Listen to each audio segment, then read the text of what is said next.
Hello everyone, this is Priyanka Singh and welcome back to my YouTube channel. भाई बहुत हो गया, मतलब कि ये तो हर जगह से एक ही सुनाई दे रहा है कि नीट जेईई कैंसिल होगा कि नहीं होगा।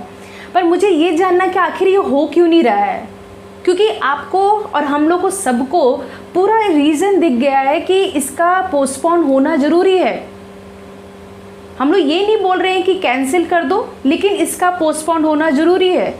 क्योंकि हाल फिलहाल में ही हम लोग क्या देखे हैं कि केसेट का एग्ज़ाम कंडक्ट हुआ था 31 जुलाई को, जिसमें 1.94 लाख स्टूडेंट इनरोल किए थे और उसमें 1.47 लाख स्टूडेंट अपीयर हुए थे, जिसमें सेपरेटली 50 कोविड या 50 या 60 कोविड पॉजिटिव स्टूडेंट के लिए एक अलग से रूम क्रिएट किया गया था। और इसका नज़ारा भी ठीक KEAM की तरह हुआ। वही क्राउड, वही आपका इनडिसिप्लिन, कोई भी स्टूडेंट मतलब एक नॉर्मल वे में जैसे कंडक्ट होता है उसी तरीक़े से पूरा सिनारियो देखा गया।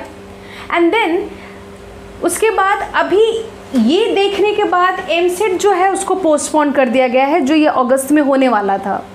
ठीक है, बट मुद्दा तो सबसे बड़ा ये है कि हम लोग हाल फिलहाल में ही हम लोग को ये सुनने को मिला है कि अमित शाह जी जो पॉलिटिशियन है वो खुद कोरोना पॉजिटिव अफेक्टेड है, मतलब वो कोरोना पॉजिटिव पाए गए हैं और जिनको हॉस्पिटलाइज करने का बात चल रहा है।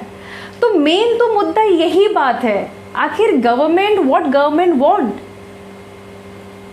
हम लोग अपने घर में भी सुरक्षित नहीं है, क्योंकि ये कोविड इतना आग की तरह फैला है कि हर जगह कब किसको क्या हो जा रहा है किसी को पता नहीं है। तो गवर्नमेंट क्यों चाह रहा है कि हर बच्चे को, who is the future of India, क्यों उसी चीज़ में ढकेलना चाह रहा है। आप चाहे कितना भी सेपरेट मेजर ले लो, लेकिन जब ये सब में इतना कुछ दिख गया है तो आई थिंक कि पोस्टपोन तो होना बनता ही है।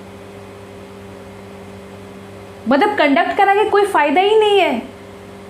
अगर जो बच्चा पास भी हो गया लेकिन वो कोविड पॉजिटिव हो गया आगे जाके, तो कुछ मतलब ही नहीं है कि एग्ज़ाम देने का या पढ़ने का। और ज़्यादातर प्रेशर, ये सब चीज़ का प्रेशर भले ही किसी और पे ना हो, लेकिन ये उन स्टूडेंट को सबसे ज़्यादा है जो इसमें अभी फंसे हुए हैं कि क्या होगा।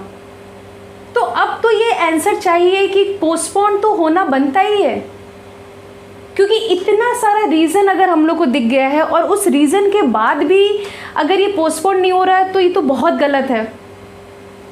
क्योंकि आप स्टूडेंट भले ही गया, अगर जेईई नेट कंडक्ट हो गया जो इतना बड़े लेवल का एंट्रेंस एग्ज़ाम है, उसमें ऑब्वियसली क्राउड भी उतना ज़्यादा होगा।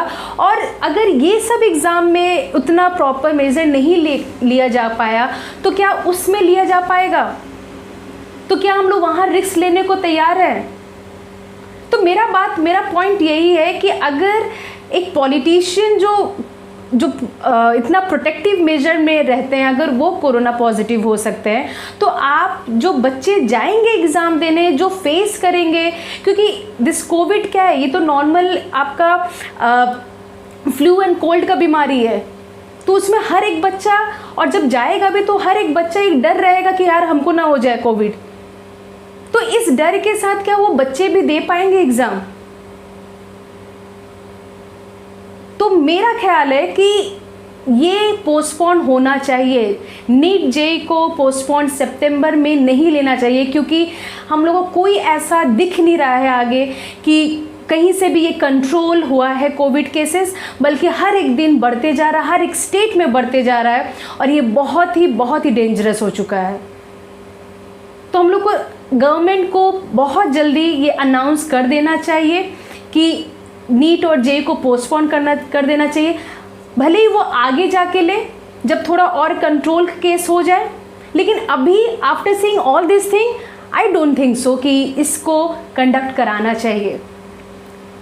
तो इसमें आप लोग का भी सपोर्ट है, सब ट्वीट करिए। आप लोग एक ट्वीट से ही शायद ये पोस्टपोन हो सकता है, क्योंकि ये स्टूडेंट के लिए ही है। तो अगर स्टूडेंट चाहेंगे तो क्यों नहीं, कुछ भी हो सकता है। ठीक है, तो मेरा बस यही एक है कि प्लीज़ इसको पोस्टपोन करा जाए, क्योंकि अदरवाइज़ इसको पोस्टपोन नहीं किया जाएगा इस एग्ज़ाम को, शायद बहुत ही बड़ा ब्लंडर केस हो सकता है। ठीक है, तो टिल देन अगर आप लोग को कोई भी सजेशन देना हो या कोई भी डाउट हो, कमेंट बॉक्स में आप लोग लिख सकते हो, and everything will be provided to you at a proper time, at proper place. And then till then, do like, share and subscribe to my YouTube channel, and thanks for watching.